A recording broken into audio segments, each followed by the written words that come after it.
Nanti tu awak ro ne urus pulau nangro. Jadi baik gaduh keng kau, baik gaduh pegah tipu lan pulau nangro, tipu lin pulau nangro. Nanti tu, nyo ko pegah. Yang pulau nangro nya nak ke urung-urung yang terima peng tertuh ribe daripada pihak-pihak yang you cok droi pada pihak-pihak yang you pilih droi wadai pemilu you peng gero ne tertuh ribe yang kunyo uru yang pulau nangro. Menanti again yang puo-puo peng kampung ya bagi-bagi ya blo sogokan ya minta dukungan ke kandidat-kandidat nyo kada pemilu lo ko pegah bah pemilu ah. Ben han tho pulau nangro nya ke urung-urungan. Ijuk peng tertuh ribe. Gero nu you pilih kan pilih. Nah dalam sebuah keluarga nu 5 ro yang kana hak memilih. Ijuk peng 500 ribu tutup mata nu.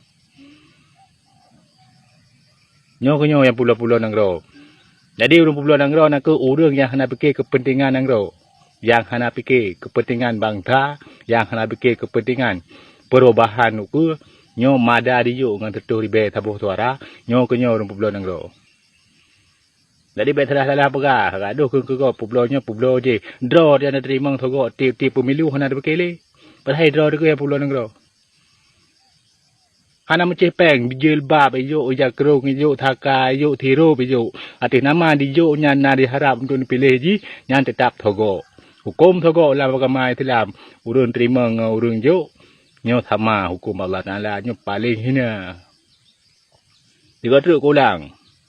Yang pulau nangro yang ke urung-urung yang pulau suara atau pemilu. Pakau nak ceh nyo maju-maju. Yang ke lagi nyo cara.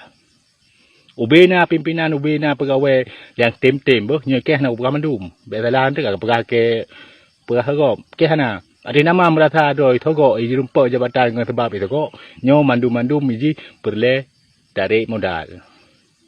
Oh lu tarik modal, ego perle cok laba nyo dagang. Jadi ro ni bergelih baca ulai. Ha? Bergelih baca ulai. Tip-tip ni pulau suara yang berarti ro ni kan pulau kepentingan bangsa ni, kan pulau bangsa ni, kan pulau darah go. Dak ada ke pulau nangro. Ro je cok peng utai lagi pulau suara. Nyobek li menan. Fikir kepentingan bangsa dia. Dak gaduh pegah ke go. Ro salah hana depu. Pek TO ni juk jilbab. TO ni juk jakrong. Tertuh ribe juk peng. Ka pilih. Ngetik kepentingan bangsa. Demi kepentingan pribadi. Nyo kenyoy kun. Kalau lain ngempeng nyo kenyoy kun. Bek tak klaim ke urang yang kaya tu. Yang kaduk je. Yang penemun ke ron. Yang pegah kaya fikir ke peng. Di drone tingkat bawah pun. Yang hana fikir kepentingan yang ro. Yang tim cok peng demi suara sini. Tertuh ribe. Nyo ro na. Urut yang ro ti. Jadi bentuk orang pilah haji. Ya. Yang kenyang saya nak berah.